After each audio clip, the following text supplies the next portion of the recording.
Mais uma vez, muito bom dia a todos vocês. Bom dia! Hoje, na verdade, não está sendo muito fácil fazer o trabalho aqui por conta dessa perda tão significativa que é a nossa Bispa Keila Ferreira. Infelizmente, nós temos que continuar a vida, o trabalho precisa continuar, mas eu quero deixar aqui junto com a nossa comunidade terapêutica as nossas mais relevantes condolências com relação à família do nosso Bispo Samuel Ferreira. E seguramente nós vamos estar do lado de cá torcendo para que tudo corra bem, a vida continue e a gente consiga restabelecer as coisas para que sigam o normal.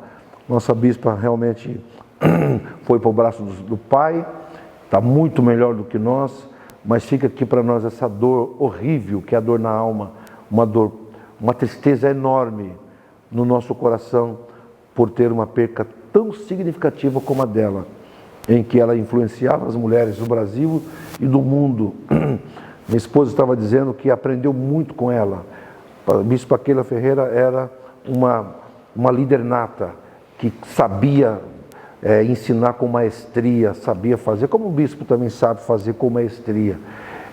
Eles ensinam sem precisar abrir a boca.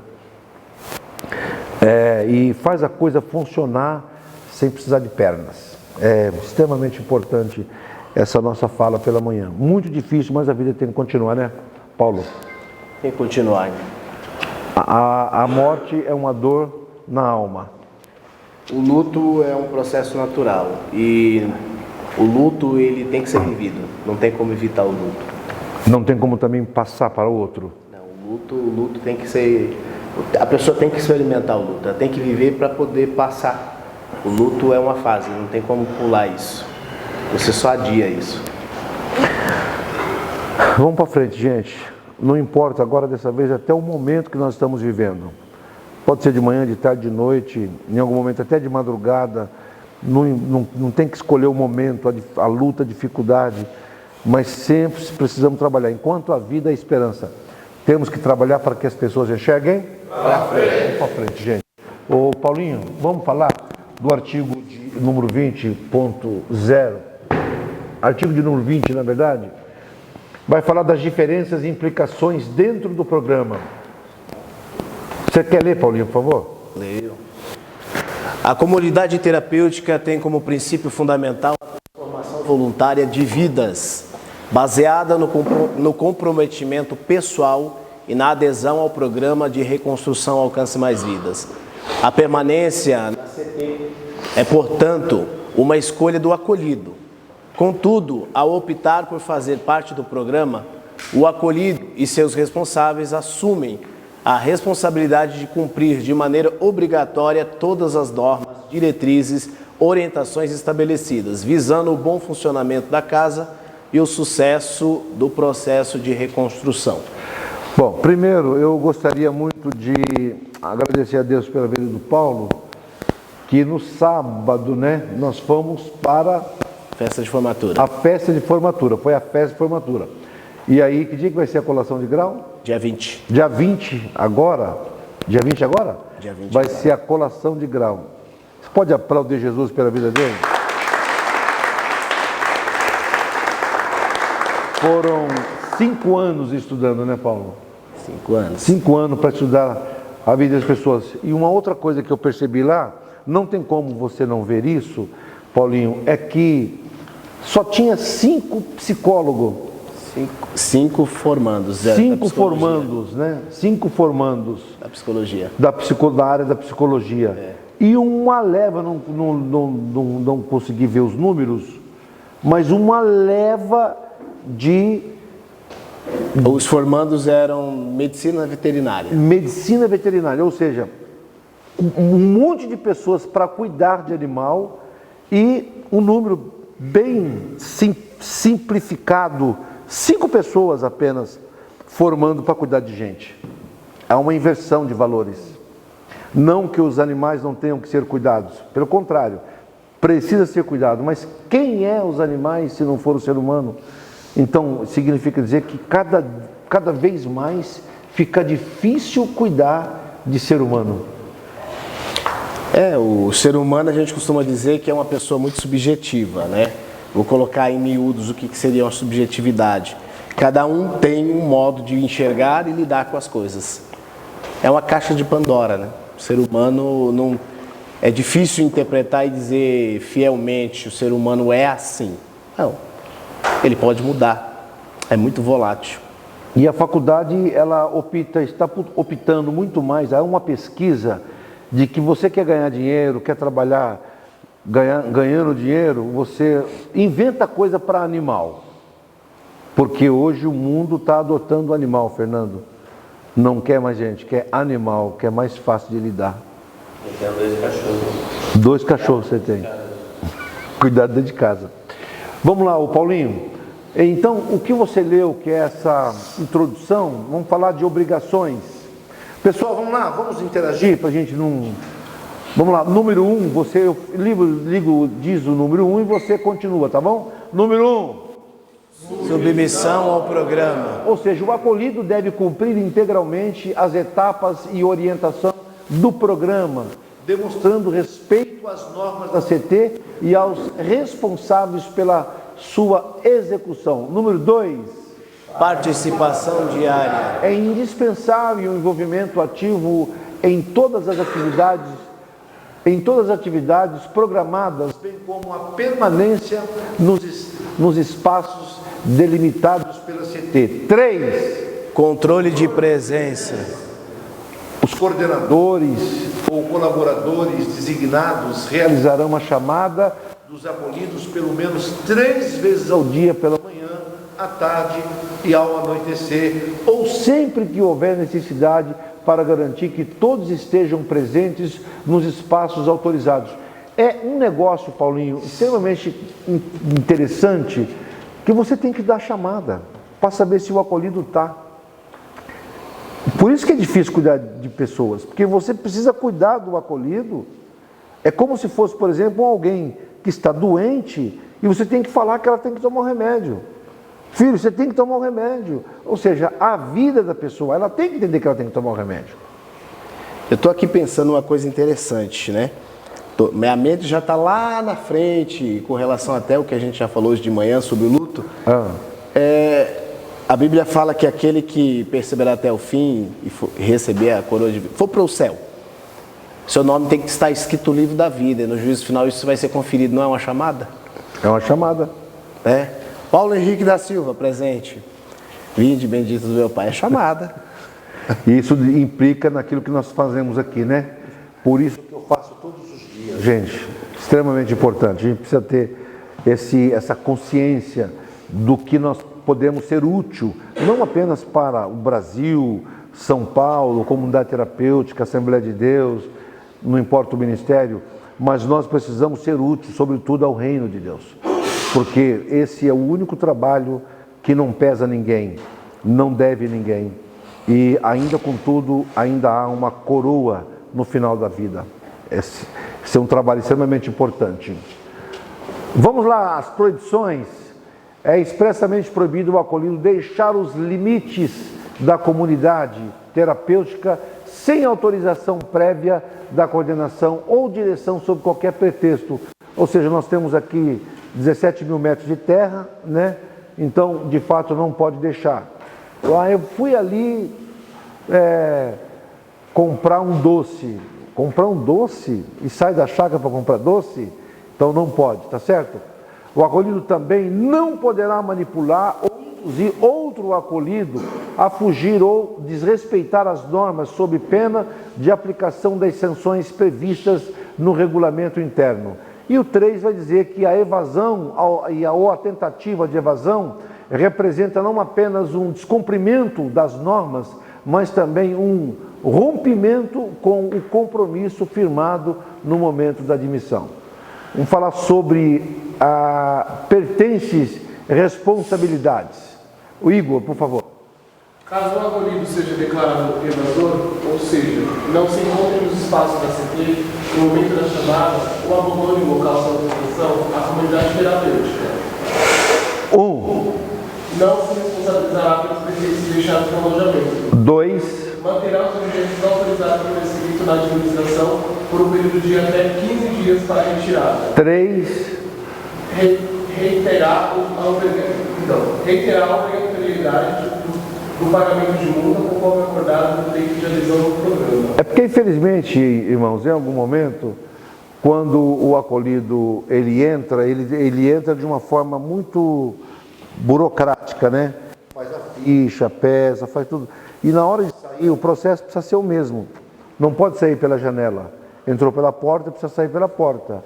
E às vezes o acolhido sai, e aí ele requer as coisas que deixou. Mas como que ele saiu? De que forma que ele saiu? Entende? Então é importante a gente tratar disso. Ô Igor, parágrafo único. A evasão do acolhido que possibilita a conclusão dos trâmites legais necessários ao desligamento judicial. Uma vez que a saída ocorre de forma irregular, caracterizada como abandono pelo portão dos fundos, assim, a comunidade terapêutica não se responsabiliza pelos pertences deixados no abandonamento no dia da evasão e não poderá emitir declaração formais ou certificados de participação para o acolhido que não respeitar as normas de saída. Esse tipo de conduta compromete não apenas o processo individual de construção, mas também a segurança e a credibilidade do programa perante todos os envolvidos. O artigo 20.1 vai falar da evasão, abandono, interrupção, desligamento e alta. Paulinho, você sabia ali, ó, 1, 2, 3, 4, são 5 situações que aparentemente se encontram uma na outra. Evasão, abandono, interrupção, desligamento e alta. São coisas distintas. Queria tratar disso um a um. Vamos tratar. Ao longo do acolhimento da comunidade terapêutica, podem ocorrer situações que levam à saída dos acolhidos de diferentes formas. Para garantir o entendimento claro de cada caso, vamos apresentar as características e implicações de cada situação. Primeira, evasão. As características da evasão e a definição dela é: a evasão ocorre quando o acolhido deixa a instituição sem autorização prévia de maneira abrupta e clandestina. A B, intencionalidade, geralmente planejada, demonstra desrespeito à rebeldia em relação às diretrizes da comunidade terapêutica. O Igor, número C. Consequências. É considerada uma violação grave das normas, sujeitando ao acolhido a sanções disciplinares e, em casos específicos, a implicações legais. Qual que é o exemplo? Exemplo, um acolhido que pula o muro da instituição ou abandona o local da terapia sem informar os responsáveis. Eu quero tratar com o Paulo essa primeira parte. Por que uma pessoa vem para cá e ela se evade? Evasão. Vamos lá, vamos provocar primeiro aqui. O que vocês acreditam que causa uma evasão? Abstinência. Mais o quê? A saudade. A saudade, ela é mais forte que a abstinência, viu? A saudade é mais... A saudade, ela é mais forte que a abstinência. A saudade, porque a abstinência, como o pastor falou aqui, você pode deixar de usar droga, fica confinado 15, 20, 30 dias. Então, vamos dizer assim, a saudade, ela está mais dentro da sua cabeça. A pior cadeia, a pior prisão que existe é a mente, porque você não foge dela. Alguém consegue fugir da sua própria mente? Então, onde você for, a saudade vai. Eu costumo dizer o seguinte: eu tenho um problema aqui, vou fugir para outro lugar. Tem um adágio popular que a gente usa assim: aonde o ferro vai, a ferrugem vai atrás. Não tem como fugir.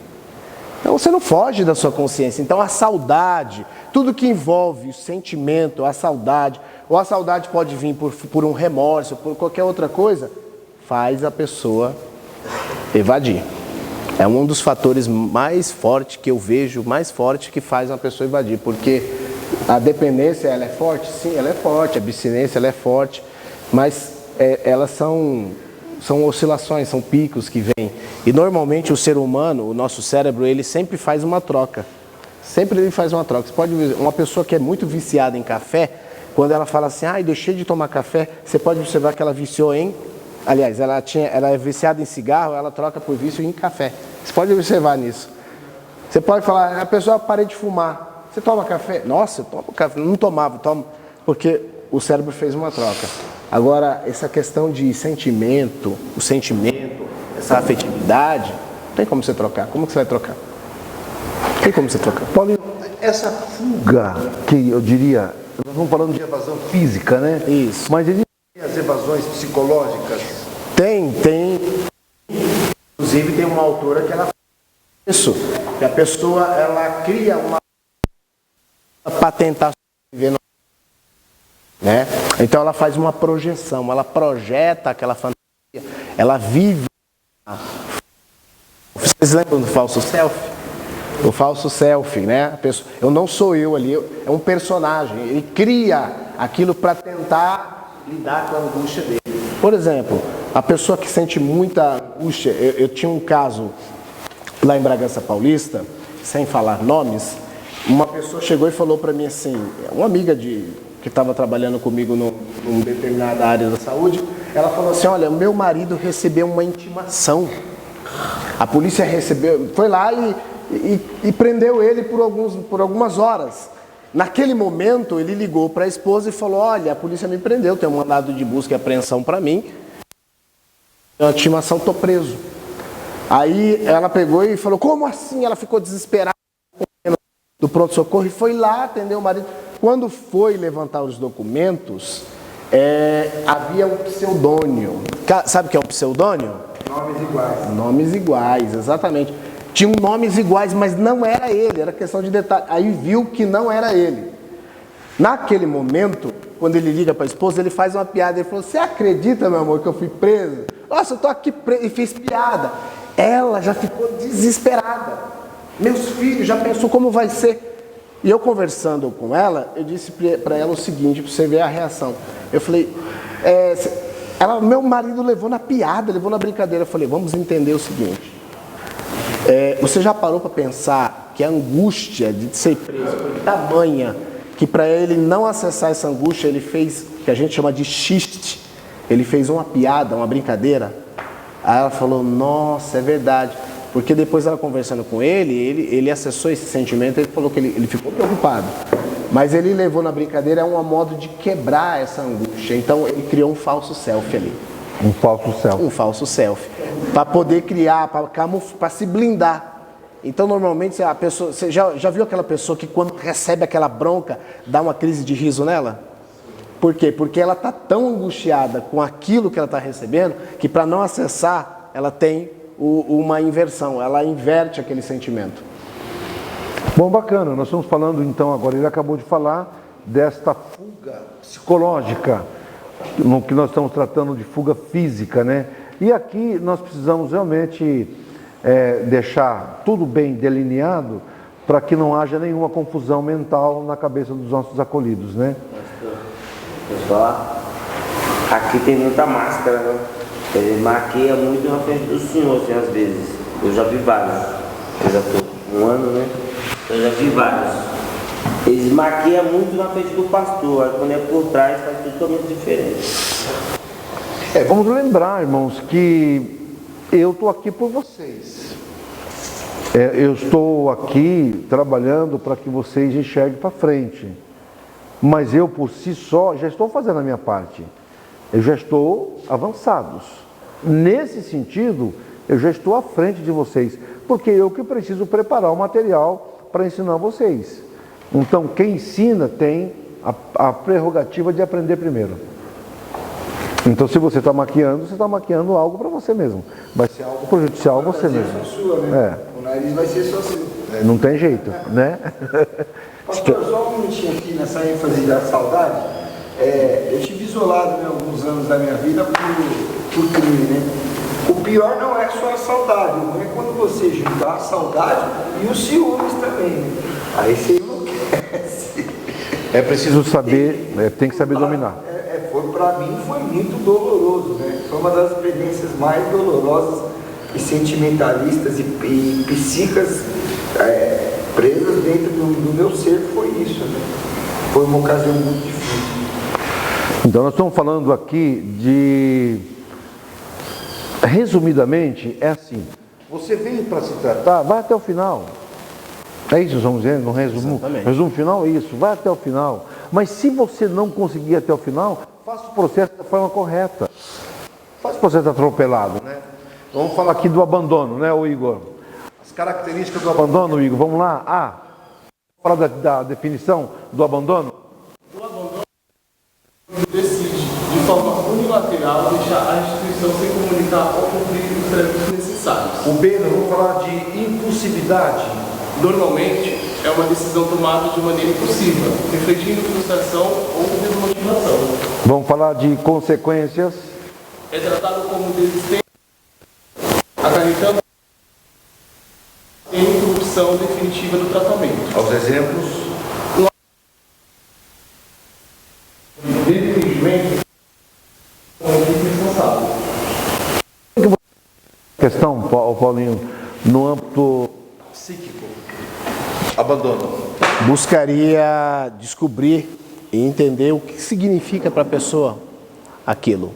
O abandono, ela tem um significado para a pessoa. Existe uma teoria dentro da psicologia, não especificamente da psicanálise, né? Mas a psicologia em si fala sobre fases do abandono. Para que uma pessoa ela realmente ela abandone alguma coisa, ela vai passar por algumas fases. A primeira fase, ela na verdade vai ser tipo uma hipercompensação. Então vamos pensar que você está dentro de um relacionamento e você está querendo separar desse relacionamento. Mas uma das partes não quer. Então a parte que não quer, na hora que, para que ela realmente sinta que você realmente está abandonando, ela primeiro vai tentar te compensar. Ela vai te procurar, vai querer te agradar, vai fazer de tudo para te compensar, para ter a resposta desse estímulo. Se você não responde a este estímulo, ela entra na segunda fase, que é atacar o objeto de desejo.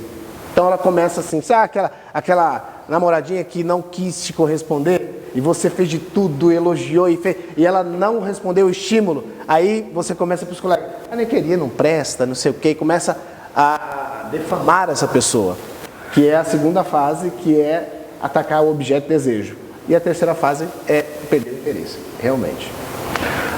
Bom, legal, eu gosto de te ouvir porque você traz uma parte técnica, né? Eu trato da parte bruta, da parte operacional, e você trata da parte psicológica. Paulinho, no número 3, nós vamos falar também de interrupção. Aí, essa interrupção, ela tem duas linhas também, tá? Ela tem aquela interrupção psicológica e a interrupção operacional, que é a parte prática aqui. É claro que aqui eu vou falar da interrupção prática, que é a interrupção, não estou falando ali da interrupção psicológica. Então, fique atento nessa situação, porque em nenhum momento eu falo da questão da interrupção psicológica. Ô Igor, característica, fala de definição. O que é a definição? A interrupção refere-se a uma pausa temporária no acolhimento, justificada por razões pessoais, emergenciais ou de saúde, que exige o afastamento do acolhido para a resolução externa. Inclui número 1, disponibilização de documentos pessoal, 2, resolução de questões bancárias, 3, atendimento a questões previdenciais, 4, problemas familiares e emergenciais, 5. Obrigações jurídicas como audiências judiciais, comparecimentos em fóruns, por fim de atendimentos relacionados à liberdade condicional, liberdade assistida, intimação em delegacias para prestar esclarecimento e em outros do gênero. Número 6. Condições de saúde que demandem repouso fora da instituição da CT. 7. Outras saídas justificadas com base na necessidade dentro da coerência. A B, vamos falar da formalidade. A interrupção deve ser previamente comunicada e formalmente solicitada à administração da CT, que avaliará e aprovará o pedido com base na natureza e urgência da situação. Em casos de deficiências na saúde, a interrupção deverá ser acompanhada por atestado ou relatório médico. C, vamos falar de acompanhamento. Conforme a necessidade, o acolhido poderá ser acompanhado por um monitor ou um membro da diretoria da CT designado para este fim específico ou até ser retirado por um responsável autorizado. No caso de interrupções por questões de saúde, poderá ser acordado que o acolhido permaneça sob cuidados domiciliares. Número D, vamos falar de duração. A interrupção é temporária e possui prazos pré-definidos. Número 1. Casos gerais, limite de 12 a 24 horas. Número 2. casos excepcionais, como problemas de saúde, o prazo poderá ser estendido de 7 a 30 dias, conforme a avaliação médica e decisão da administração da CT. Responsabilidade? O responsável ou monitor autorizado deverá assegurar o cumprimento dos horários de saída e retorno do acolhido, além de apresentar os documentos necessários que justifiquem a interrupção. Consequência? Se realizado conforme os procedimentos e aprovações da CT, a interrupção não acarretará penalidades. No entanto, descobrimentos, retornos fora do prazo ou ausência justificativas podem ser tratados como evasão ou abandono ou desligamento, conforme o caso. Exemplo? Um acolhido diagnosticado com Covid-19 recebe autorização para repousar em casa por um período de 7 dias, podendo ser estendido para até 30 dias, mediante o atestado médico e acompanhamento da equipe da CT. Ok, sobe. Nós vamos falar depois de desligamento, Paulinho. Nós falamos de interrupção. E essa interrupção física e operacional aqui, eu procurei desenhar ela ao longo da experiência de longos anos. Então eu procurei desenhar ela da melhor forma possível. Você percebeu que eu coloquei aqui tampando todas as brechas. Por quê? Porque há também existia o acolhido que dizia assim, eu estou doente, quero fazer um tratamento. Como ele achou essa brecha aqui, no antigo tem a brecha, ele sai e aí ele não volta mais. E muitas vezes eu detectei que essa saída era uma saída, além de ser precoce, era uma saída também, era uma saída planejada. Ou seja, eu vou dizer que vou para o médico, ele vou ficar lá 10 dias, 15 dias em casa, depois eu vou ganhando tempo e eu não volto mais para o tratamento. Como é que você trataria? Isso seria, na verdade, o estado de manipulação. Quando o acolhido sabe que ele... Aqui eu fechei todas as brechas, né? Ou pelo menos quase todas. Porque para ele sair, ele precisa mostrar que de fato ele tem um problema. Sim. Eu vi que foi bem detalhada a questão física, né, de saúde, o acompanhamento, e também tem questões psíquicas, né? Pessoas que podem vir na casa com algum transtorno, alguma coisa, e também precisa de um acompanhamento médico. É importante, a casa inclusive já faz isso, né? Pegar o que o médico falou para a gente poder acompanhar de perto, porque já teve casos de pessoas que foi ao hospital somatizando o corpo e querendo uma substância como alguma coisa que seja da família benzodiazepínicos, que é depressor do sistema nervoso central, que vai de fato substituir esse tipo de substância que a pessoa já usava fora. Né? Eu vou, como nós estamos apertados no horário, então o que nós vamos fazer? Nós vamos parar aqui, vocês me lembram, para a gente dar continuidade nisso amanhã. Nós vamos falar de desligamento e depois nós vamos falar de alta e a gente encerra esse artigo. Mas a verdade é, Paulo, que vamos falar de um desligamento, não é um desligamento temporário que nós estamos falando aqui, não é isso? Nós estamos falando de desligamento temporário. Vamos falar de um desligamento que não é temporário.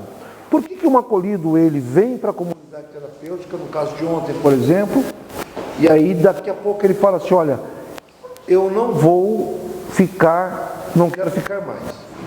Vamos lembrar que o caso de ontem, não precisa, claro, mais uma vez, reservando, portanto, os nomes, o caso de ontem é um acolhido que ele não sai da nota 3.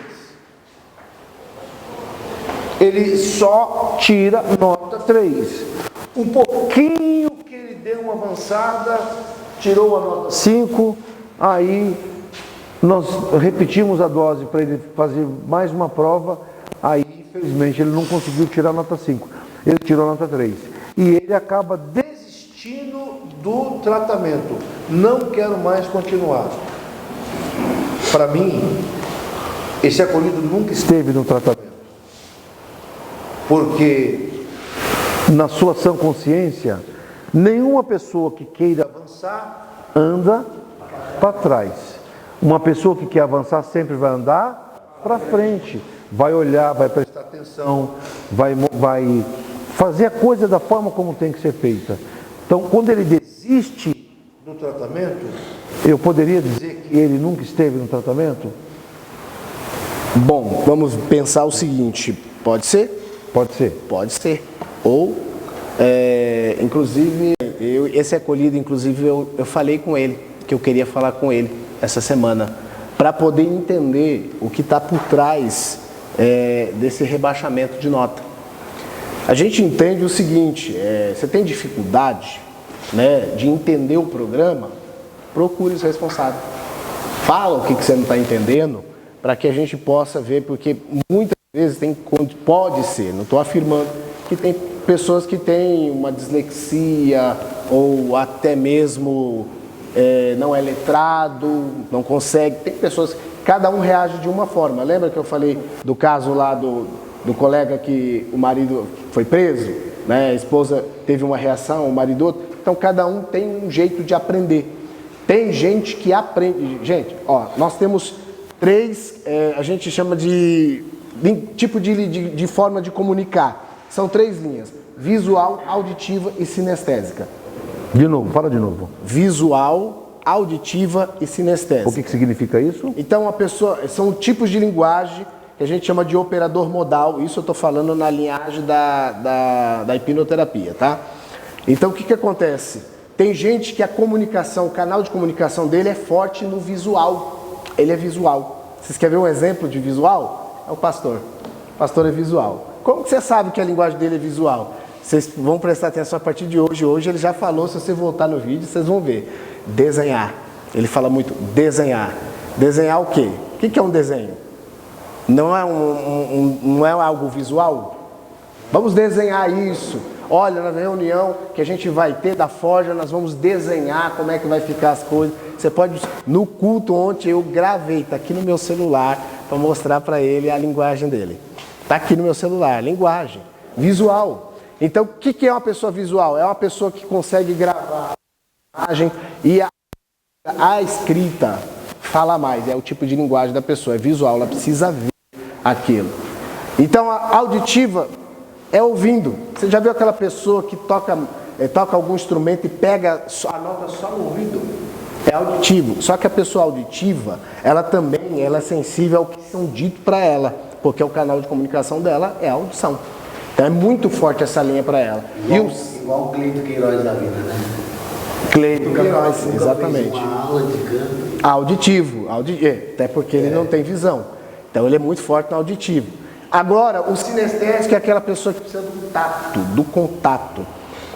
Então vamos supor, um sinestésico, vamos supor que no seu relacionamento, a sua companheira, ela chega visualmente e te dá um presente, é visual. É legal, mas não é o seu canal de comunicação. Aí ela fala, eu te amo. É legal, mas não é o seu canal de comunicação. Agora, se ela te dá um abraço, aí ela ganha você. Por quê? Porque você é sinestésico, você precisa do tato, você precisa do contato. Então, cada um de nós temos os 3 canais, mas tem a linha que você fala mais forte. Rapaz, gostei dessa parte, hein? Vamos repetir de novo? Esses 3 canais? Qual que é o mais acessado, Paulinho, dos 3? Normalmente, é uma estatística.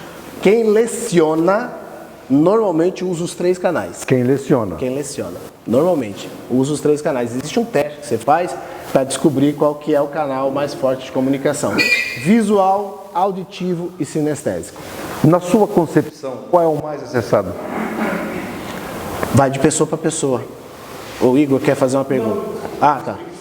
Vai de pessoa para pessoa, né? Normalmente, tem gente que tem 2 canais mais fortes, um canal mais forte. Quem dá aula, normalmente, que leciona, costuma ter os 3 canais ativos. Os 3 canais ativos, né? Mas não tem assim tem como mensurar qual é. Não, cada um é subjetivo, né? Cada um tem um canal de comunicação. Bom, para nós terminarmos aqui, pessoal, o que eu quero tratar com vocês aqui é o seguinte. Não esqueci do filme, tá? Não sei que dia que o Paulo vai passar esse filme para nós, mas vai ser um filme técnico, um filme que vai valer nota para vocês. Eu vou trazer essa nota. E justamente um filme que trata da constância. Como eu disse, volto a repetir, o problema não é você parar de usar droga. Eu não internei você não se internou e eu não aceitei você aqui para um tratamento de dependência para você parar de usar droga. Não é essa a proposta. A proposta não é essa. Você está internado para você aprender a ter uma visão diferenciada. Ou seja, para que você tenha de fato uma mudança constante de comportamento, para que você se enquadre dentro de um comportamento associativo e a partir daí você entender que droga não é legal. Beber exageradamente, o que não é o nosso caso, tá? Nós não podemos beber nem exageradamente nem beber socialmente. Porque você bebendo um copo de cerveja, por exemplo, Paulinho, ativa a dificuldade da dependência. Tem tempo para falar sobre isso? Aqui, vamos lá, cerveja. Nós encontramos esses dias um rapaz no meio do caminho, né? Ele até falou, não, pastor, eu não estou drogando, não estou na drogadição, bebi uma cervejinha ali, né? Como se não fosse nada. É um fator eliciador. O que é um fator? É o gatilho. É o gatilho. O gatilho, ele que vai dar o start para que aquela condição aconteça, né? É o eliciador, é o objeto eliciador. Vamos lá na Bíblia. A Bíblia diz o seguinte: um pouquinho de fermento leveda toda a massa. É o suficiente para abrir a compulsão. Um copo de cerveja. Então, só para a gente terminar aqui e corroborar com as suas palavras, a verdade é que você não veio aqui para o Recanto para parar de usar droga, você veio aqui para aprender um modelo de vivência, um modelo de conduta, para que você não venha voltar a fazer o uso. Então, portanto, é muito fácil se internar. O difícil é ter a constância do não uso. Então, você parar de usar droga é fácil. É só eu te isolar. Aqui dentro, por exemplo, eu procuro não ter nem cigarro aqui dentro. Às vezes a gente, infelizmente, perde um pouco a mão. Não por conta da nossa falha, mas por conta da insistência do acolhido em querer maquiar e tal, porque aqui eu não tenho cerca, né? Então, às vezes, a gente não tem como segurar isso. Mas a verdade é que eu te internei aqui dentro, eu te recebi aqui dentro. Você está aqui dentro, você está isolado. E aqui dentro não tem droga, então você não vai usar droga. Mas a proposta não é essa. Você não tem que ficar internado para não usar droga. Você não pode usar droga não estando internado. Essa é a proposta. Então aqui você aprende um período ao longo de 2 anos e 9 meses, a princípio 9 meses, depois mais 2 anos de acompanhamento, e que droga não é legal. Mas quando termina os 9 meses, eu vou te soltar. Você vai embora. Você vai ter que tirar documentos, você vai ter que retomar a sua vida, voltar a ser pai do seu filho para o seu pai, filho para sua mãe, tem que voltar a ser esposo para sua esposa, pai para o seu filho, avô para o seu neto. Você tem que voltar a ser tio para o seu sobrinho, sobrinho para o seu tio e tia, e aí por diante. Porque senão você vai ficar confinado o tempo todo, como eu vejo aqui acolhidos, às vezes que eles vão e voltam, vão e voltam, vão e voltam. Existem acolhidos que acessaram aí 2, 3, 4, 5. Eu recebi acolhido aqui que já acessou trocentas comunidades terapêuticas e não conseguiu resolver o problema. Porque o problema não está em ser internado para parar de usar droga. O problema está em não usar droga, estando ou não internado. Esse é o grande legado, tá? E aqui nós estamos tentando todos os dias ensinar você a ter uma vida saudável. É isso que nós estamos tentando ensinar a vocês. Então, a partir de amanhã nós vamos falar de desligamento, que são as características e definições, processo, consequências e aí exemplos e aí por diante. Tá bom, pessoal? Então é isso que nós queríamos deixar para vocês hoje. É isso, Paulinho? Exato. Suas palavras de considerações finais? Considerações finais. Agora faltou palavras. Faltou palavras. Gente, vou falar aqui. Você está tendo dificuldade? Eu estou aqui na casa. Procura. Vamos tentar entender. E é mais fácil você procurar ajuda e conseguir do que você ficar em sofrimento e angústia sozinho. É muito fácil. É muito mais difícil você estar sozinho. O próprio texto sagrado diz que um cordão de 3 dobras, ele é mais difícil de se romper. Ou seja, quanto mais ajuda, mais forte você fica, mais resistente, mais você consegue concluir Porque o artigo 19.3, que a gente focou bastante, ele falava sobre foco, lembra? Não perder o foco. Então, para você não perder o foco, procure ajuda, que é o que você está fazendo. Você já começou. Então, dentro dessa ajuda, procure mais ajuda, para que não aconteça o que aconteceu ontem. Mais alguém quer falar alguma coisa sobre esse tema?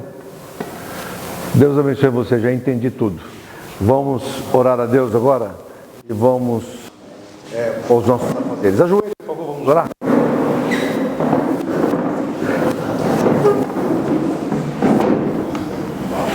Nós mais uma vez te louvamos, ó Deus, pela oportunidade que o Senhor Deus está nos proporcionando mais uma vez nessa manhã. Eu louvo ao Senhor por tudo quanto o Senhor Deus tem feito.